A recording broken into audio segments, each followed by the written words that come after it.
मेरे भारत के धर्म प्रेमी सज्जन भाई बहनों, साथ ही साथ उन सभी भक्ता धर्म ध्वज के नीचे जीवन यापन करने वाले धर्मानुरागी माता एवं बहनों एवं सभी सहपाठी, आज प्रतिदिन की भांति आज हम सभी भी जीता जागता चेहरा लेकर उपस्थित आज के इस महाप्रसंग में शोले की उत्पत्ति तथा शोले और नाम का प्रभाव जीवन पर कैसे पड़ता है, उन तमाम बिंदुओं पर आज के विषय होगा। आइए हम सभी दृष्टांतों के साथ समझते हैं। तो जिस समय धराधाम पर कलयुग का आगमन हुआ था, महाभारत की लड़ाई संपन्नता की ओर थी। राज सिंहासन पर विराजने के लिए सभी पांडव उपस्थित थे। भगवान श्री कृष्ण ने कहा, युधिष्ठिर, अब तो राज सिंहासन पर विराजे, अब क्या आपत्ति है आप लोगों को। लेकिन उन्होंने कहा तो भगवान श्री कृष्ण उन्हें कहते हैं कि हे पांडव, हे युधिष्ठिर, अब आप इस राज सिंहासन पर विराजो। विराजने की जहाँ तक बारी आता है, युधिष्ठिर कहते हैं कि नहीं, मुझे वैसे रक्त रंजित सिंहासन अब मुझे नहीं चाहिए, जिस सिंहासन के लिए इतना को मैंने कत्लेआम किया, इतना को संहार किया, इतना सिंहासन के लिए संहार हो गया, नरसंहार हो गया, वैसे सिंहासन पर मुझे बैठा नहीं है। तो फिर कौन बैठेगा, फिर कौन राजकाज संभालेगा, हस्तिनापुर का संभाल कौन करेगा। तो उस समय परीक्षित कोई खास उम्र के नहीं हो पाए थे, फिर भी राजा परीक्षित को ही राजा के रूप में घोषित किया भगवान श्री कृष्ण की मर्जी से, और सभी को सर्वसहमति से उन्हें राज सिंहासन राज्याभिषेक उन्हें राजा घोषित किया गया। जबकि ये कहते थे, परीक्षित कहते थे कि मुझसे यह राजकाज इतना बड़ा लंबा कैसे संभाल कर पाएंगे। लेकिन सभी मंत्रीगण द्रवाड़ीगण ने कहा कि चलो बैठिए राजन, मैं संभालूं, मैं आपको हमेशा तत्पर सहयोग में रहूँगा। कुल मिलाकर राज सिंहासन परीक्षित बैठते हैं, राजा परीक्षित घोषित होते हैं।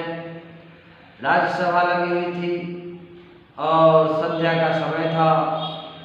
दूर से ही देखते हैं कि राज दरबार की तरफ एक काला कलूटा व्यक्ति, वह एक गाय और एक बैल को एक ही रस्सी में बांधे हुए था और चप्पल जूते से उसको मारते ला रहा था, और ये लोग दौड़ते भागते आ रहे थे, चीखते चिल्लाते आ रहे थे, और राज दरबार में आकर शांति से सब के सब खड़े हो गए। परीक्षित ने सिंहासन छोड़कर उठा।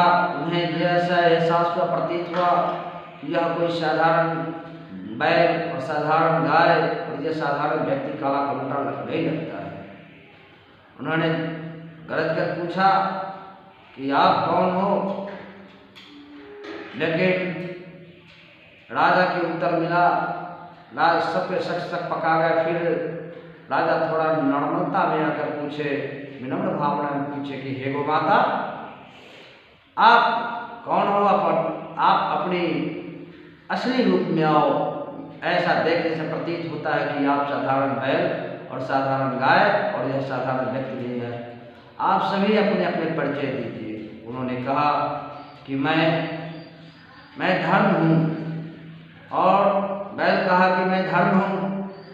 गौ माता कही कि मैं धरती माता हूँ, और वह काला कलूटा व्यक्ति बोला कि मैं कलयुग। तीनों ने अपना अपना परिचय दिया। जब कलयुग की बारी है, कलयुग ने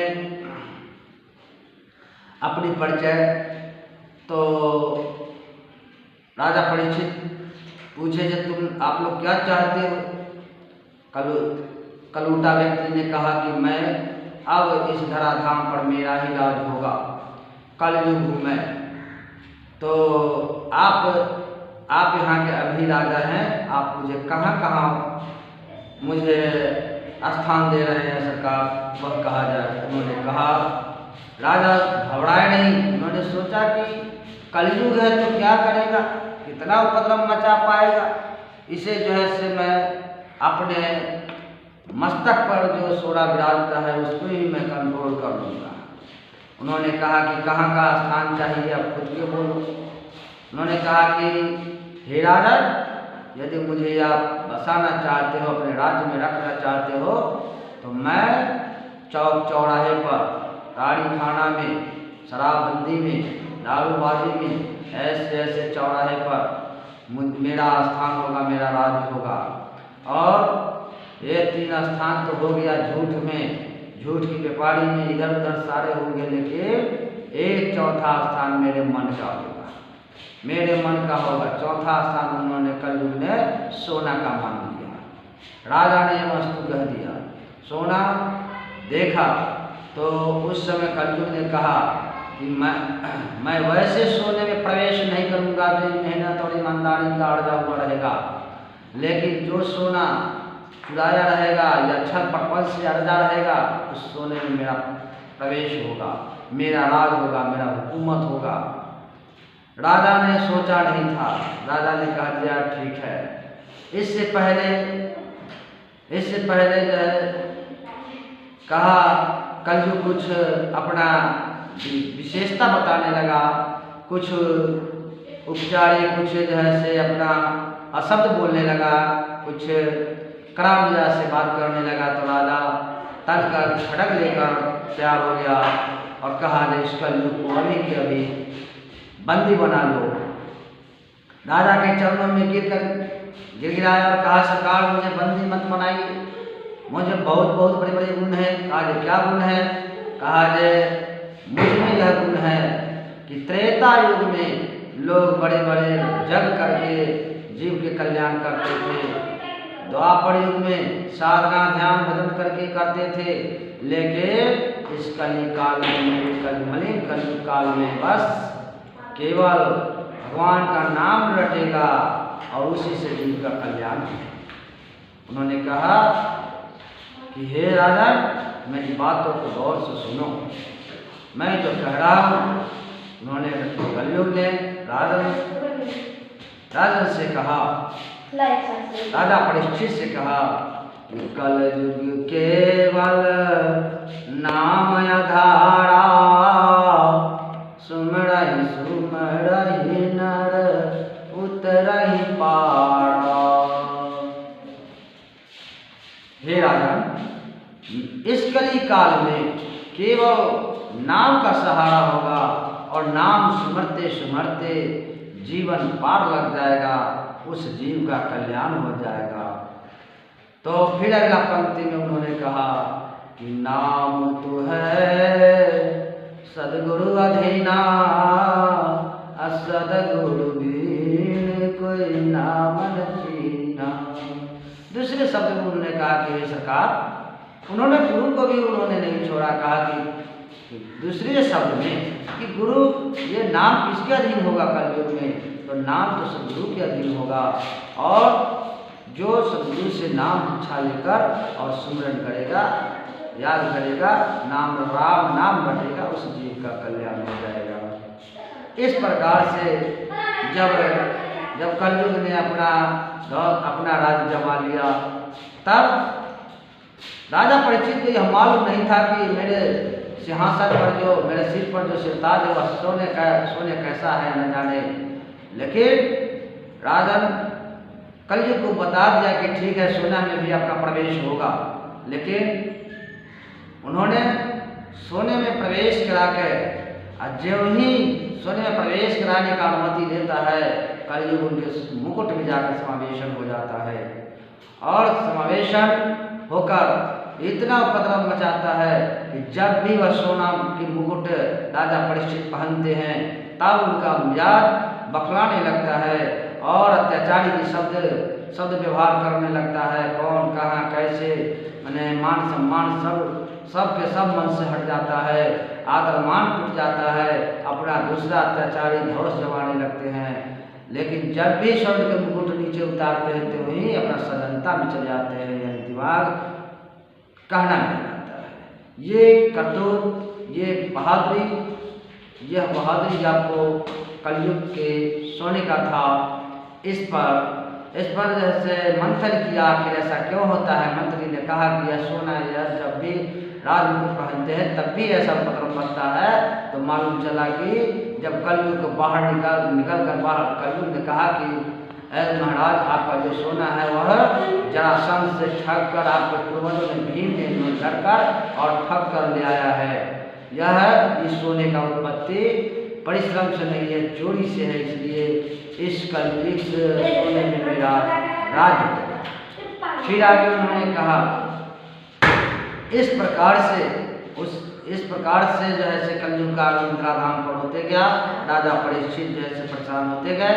और एक बार की बात है, जब जंगल में राजा परीक्षित शिकार खेलने गए थे और यही सोने का मुकुट पहन कर गए थे, तो उन्होंने जब जंगल में प्यास लगा तो श्रृंगी ऋषि के आश्रम में गए। और श्रृंगी ऋषि उस समय तपस्या पर साधना पर बैठे थे। पानी किए लेकिन पानी नहीं देने पाए। वो तो तपस्या पर थे, सुन नहीं पाए, ध्यान नहीं दिए। इस पर जो है आवेशित मन एक मृतक सांप को लेकर, बगल में मृतक सांप पड़ा हुआ था, ये सांप को लेकर गले में डाल देता है। राजा परीक्षित इतना अत्याचारी और इतना बेविचारी का व्यवहार करते हैं, जिससे उनके पुत्र को तो मालूम होता है, तब पुत्र नहीं आकर बड़े श्रापित कर देते और कहते कि यही 7 दिन यही तक्षक नाग बनकर तुमको दंशन करेगा और तुम्हारा मृत्यु होगा। इस मृत्यु की जो घोषणा होता है राजा परीक्षित, तब तक जो है से वह महात्मा साधना से उठ गए होते हैं और साधना से अपने बेटे को कहते हैं कि बेटा, आपने तो जुल्म कर दिया कि छोटी सी भूल के लिए राजा को इतना बड़ा श्राप दे दिया और 7 ही दिन का मौका दिया है। तो इस पर 7 दिवसीय कार्यक्रम महाभागवत के व्यास जी महाराज को बुलाकर और श्री सुखदेव जी महाराज भगवान श्री भगवत कथा का आयोजन होता है। और जिसमें तक्षक नाग जो है एकदम छोटा सा स्वरूप घोड़े का रूप बनाकर फूलों के साथ जाकर और तक्षक साप में देवी दर्शन करता है। भगवत कथा सुनने के माध्यम से उसे राजा परीक्षित जी को कल्याण होता है। और इस प्रकार से जो है होता है।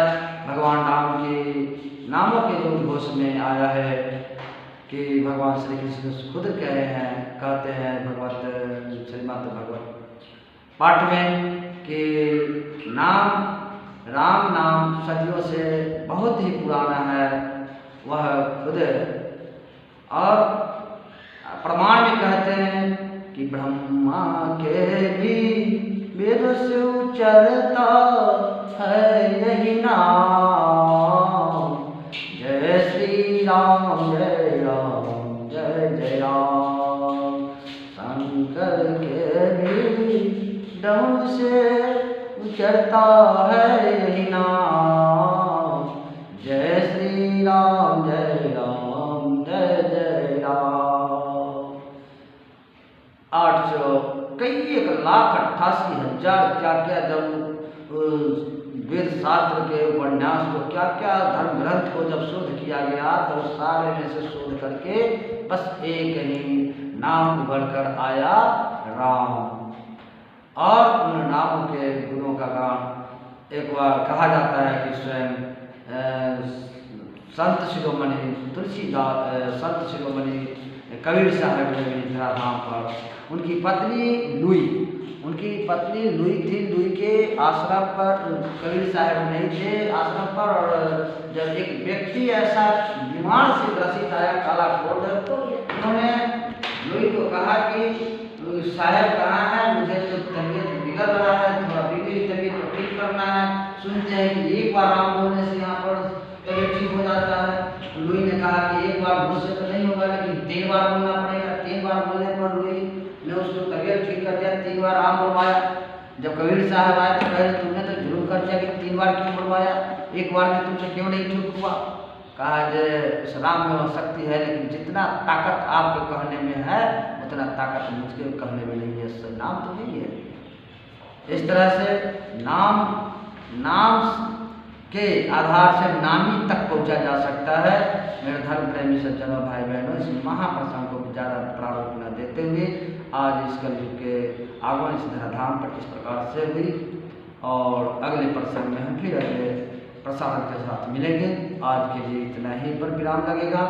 यदि यह आज की वाणी, यह प्रसंग महाप्रसंग अच्छा लग जाए, मन को छू जाए, तो अपने जीवन में उतारेंगे, मन में धारण करते हुए जीवन में लागू करेंगे, और अच्छा लग जाए तो लाइक सब्सक्राइब शेयर जरूर करेंगे।